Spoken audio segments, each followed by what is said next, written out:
My name is Tuan Andrew Nguyen. I am a member of the Propeller Group. The Propeller Group is an art collective based out of Saigon, Vietnam. We're this kind of fluid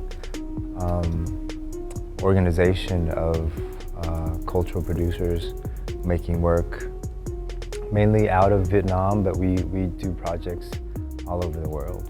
This exhibition here at MIA is part of the New Pictures program. The show kind of begins with a film that we made a few years ago. It explores the funerary traditions in southern Vietnam.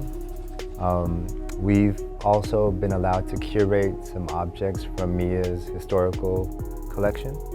And so we've chosen objects that either have direct references to funerary traditions historically throughout the world, mainly from places based in what we call now the Global South.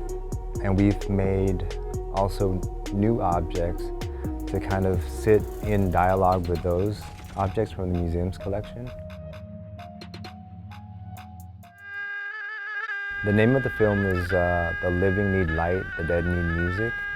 And the title of the film actually comes from a Vietnamese proverb, Sống dầu đèn, chết kèn trống. And the proverb kind of describes a tradition of celebrating death instead of mourning over the departed. The new objects that we made is a ring of fire carved out of jackfruit wood and gilded in gold. And it's a kind of direct visual reference to one of the scenes in the film where one of the main characters in the film, her name is Sam. She's a transgender performer who performs at these funeral traditions, these funeral ceremonies. And she would create a ring of fire around herself and dance inside the fire. For us, it's actually really interesting because these funerals, which become quite public events in Vietnam, they become one of the rare opportunities for the transgender community to come out and perform and express themselves. So that space that is opened up by the funeral, by the ceremony, becomes, to us, it becomes a place of resistance and a place of presence and visibility for these communities, which are usually marginalized. The film isn't completely documentary, and it's not completely fiction.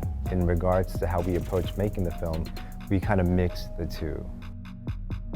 We set out from the very beginning to make something like a music film, something like a music video that paid homage to the people who kind of labored and worked and performed at these different ceremonies. It was important for us to kind of not create a film that exoticizes these people, but a film that empowers them and sets them in a position of empowered bodies moving through these cultural landscapes as well as these physical, geographical landscapes of the South.